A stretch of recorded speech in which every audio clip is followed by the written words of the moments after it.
नमस्ते स्टूडेंट्स, पहल एकेडमी में आप सभी का बहुत बहुत स्वागत है।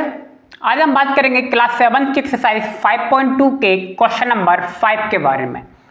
ठीक है, बहुत ही अच्छा क्वेश्चन है। क्या लिखा हुआ है? The arm of two angles are parallel. हमें इसकी आर्म्स दी है और वो कह रहा है वो आर्म्स क्या है? पैरेलल है। Clear? If angle A B C equal to 70 degree और हमें एंगल ए बी सी आप कितना दिया हुआ है? 70 डिग्री दिया हुआ है। तो हमें फाइंड करना है। क्या फाइंड करना है?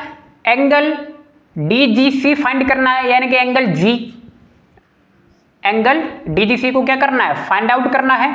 और सेकंड वाला क्या दे रहा है? Angle D E F find out करना है। डी ई एफ यानी कि एंगल ई फाइंड आउट करना है, यानी कि सीधी सी मैं बात कहूं, हमें एंगल ई और एंगल जी को फाइंड आउट करने के लिए वो कह रहा है। और आपको एंगल बी दिया हुआ है 70 डिग्री। तो आइए क्वेश्चन नंबर 1 की बात करते हैं। और एक बात ध्यान रखना, क्या कह रहा है? आर्म्स जो है पैरेलल हैं, लेकिन कौन सी किसके पैरेलल है ये नहीं बताया। तो पैरेलल का मतलब तो हम जानते ही हैं, ऐसी टू लाइंस जो एक दूसरे को कभी भी टच नहीं करेंगी, हम उन्हें कितना भी एक्सटेंड कर दें। ठीक है, तो आप देखिए पैरेलल लाइंस ए बी और डी जी या डी ई एक दूसरे के पैरेलल हैं, और लाइन बी सी या जी सी किसके पैरेलल है? ई एफ के पैरेलल है। ठीक है, ये आपस में कभी भी मैच नहीं करेंगी। क्लियर? इन्हें कितना भी आप एक्सटेंड कर दें, ए बी को कितना भी बढ़ा दें, डी ई को कितना भी बढ़ा दें, आपस में नहीं मिलेंगे, यानी कि ये एक दूसरे के क्या हैं? पैरेलल हैं। आइए अब बात करते हैं। तो मैंने पहले क्या लिखा? A B parallel D G, A B parallel D G. बताओ है कि नहीं? यहां पे देखिए मैंने छोटा सा डायग्राम बना के भी दिखा दिया है। ए बी डी जी के क्या है?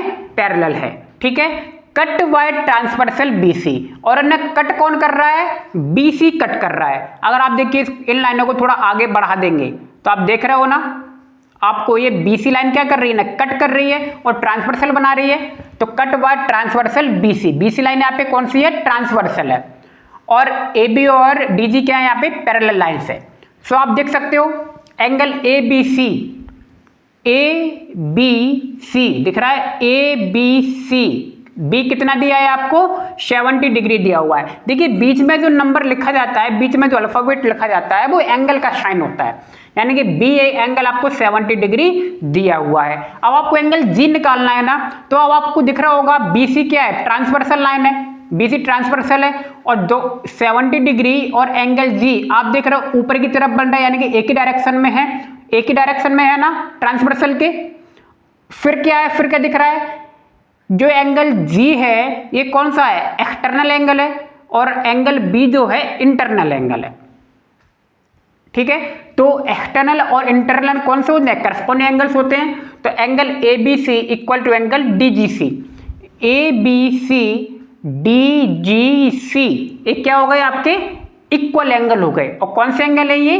Pair of corresponding angles. बात समझ में आई ना? करस्पॉन्डिंग क्यों है? क्योंकि एक एक्सटर्नल है और एक कौन सा है? इंटीरियर है, और ट्रांसवर्सल लाइन के क्या है? सेम साइड में है। ठीक है, तो जो एंगल ए बी सी होगा भाई डी जी सी होगा, तो D G C equal to 70 degree आपका आ गया है। ठीक है, सेकंड वाला क्या कह रहा है? डी ई एफ को फाइंड आउट करिए। डी ई एफ, इसका भी देखिए मैंने एक डायग्राम अलग से बना दिया है। डी ई एफ हमें फाइंड आउट करना है, तो हमने क्या लिखा? जी सी दिख रहा है, जी सी और ई एफ। अब ये क्या होगा? ये पैरेलल लाइन हो गए, जी सी और ई एफ पैरेलल लाइन हो गए, और ट्रांसवर्सल लाइन कौन सी होगी? D E. तो हमने लिख दिया G C parallel E F cut by transversal D E. D E इसे क्या कर रहा है? कट कर रहा है। एंगल जी हमें मिल गया था 70 डिग्री। अब हमें ई फाइंड आउट करना है ना, ये वाला एंगल फाइंड आउट करना है। अब मुझे बताइए, जी हमारे पास है, ये ट्रांसवर्सल लाइन है, कौन सी है? ये ट्रांसवर्सल। जी हमारे पास है, तो ये कौन सा एंगल हो गया? एक्सटर्नल। और ई कौन सा हो गया? इंटीरियर। और ट्रांसवर्सल के देख रहे हो सेम साइड में है, तो ये भी कौन से होंगे? करस्पॉन्डिंग एंगल होंगे। तो एंगल डी जी सी, डी जी सी जहां एंगल बनता है उसे हमेशा बीच में लिखा जाता है, तो डी जी सी लिख दिया मैंने।